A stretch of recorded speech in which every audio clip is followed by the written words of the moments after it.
తెలంగాణలో సింగరేణి వ్యాప్తంగా బొగ్గు గనులను వేలను ఆపాలని చెప్పేసి కొత్త బ్లాక్లను ఇవాళ సింగరేణి సంస్థకు అప్పజెప్పాలని చెప్పేసి ప్రధాన డిమాండ్లతోటి వాళ్ళ పెద్దపల్లి కలెక్టరేట్ ముందు వామపక్ష పార్టీలు ట్రేడ్ యూనియన్ల నాయకత్వంలో ఈరోజు ధర్నా నిర్వహిస్తూ ఉన్నాం. మరి ప్రధానమంత్రి మోడీ గారు రామగుండం వచ్చిన సందర్భంగా చెప్పినాడు, మీ సింగరేణిని ప్రైవేటీకరణ చేయనని చెప్పినాడు. కానీ వాళ్ళ సింగరేణిని ప్రైవేటీకరణ చేసేదానికోసం ఆయన అడుగులు ముందుకేస్తా ఉన్నాడు. మరి పెద్ద పెద్ద బడా పెట్టుబడిదారులకు, అదాని అంబానీ వాళ్ళ బడా పెట్టుబడిదారులకు ఇవాళ సింగరేణిలో ఉన్నటువంటి బొగ్గు బ్లాక్లను కూడా వేలాన్ని ఆపాలని చెప్పేసి భారత కమ్యూనిస్ట్ పార్టీ సిపిఐగా మేము డిమాండ్ చేస్తూ ఉన్నాం.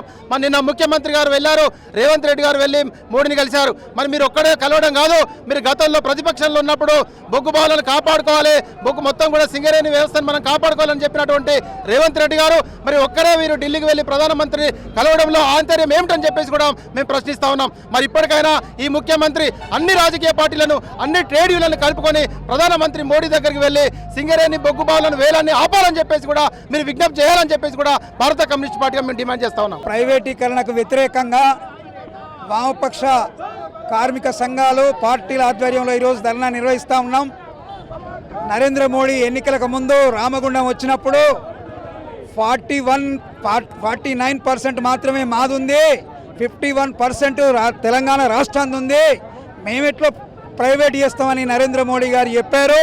కిషన్ రెడ్డి గారి సాక్షిగా అదే కిషన్ రెడ్డి గారు ఈరోజు గనుల శాఖ మంత్రి, ప్రధానమంత్రి కలిసి ఇక్కడ తెలంగాణ గడ్డ మీద రామగుండం మీద ఇచ్చినటువంటి మాటను పక్కకు పెట్టి ఎట్లా ప్రైవేటీకరణ చేస్తున్నారని మేము ప్రశ్నిస్తూ ఉన్నాం.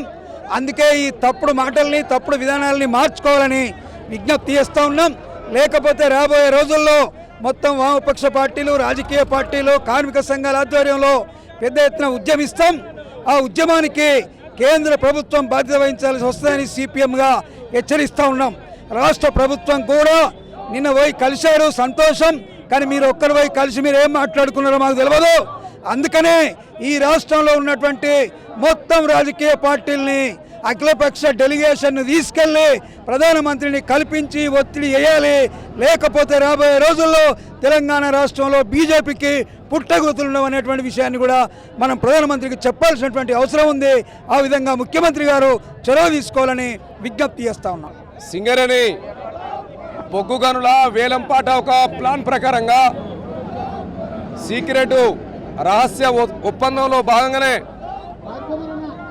ఈ వేలంపాటలనే జరిగినాయి. ఈ వేలంపాటలు ప్రధానంగా బట్టి విక్రమార్క గారు పాల్గొని ఆయన సంపూర్ణ మద్దతు తెలియజేసినట్టుగానే రాష్ట్ర ప్రజలు భావిస్తూ ఉన్నారు.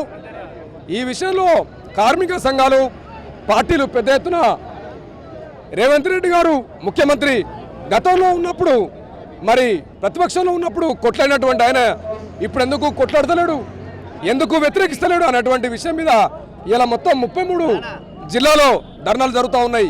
ఈ ధర్నాల సందర్భంగా మరి కాంగ్రెస్ ప్రభుత్వం ప్రత్యక్ష పోరాటాలకు వచ్చి మరి ఢిల్లీ పెద్దల దగ్గరికి తీసుకెళ్లి ఈ బొగ్గు గనుల వేలంపాటను ఆపకపోతే రాష్ట్రం తెలంగాణ ఉద్యమంలాగా మరి అన్ని జిల్లాలో కొనసాగి పెద్ద ఎత్తున అందుకుంటుందని చెప్పేసి కూడా ఈ సందర్భంగా హెచ్చరిక చేస్తా ఉన్నాం. అసలైన తొలి వెలుగు. ఫాలో వాట్సాప్ @తొలి వెలుగు official.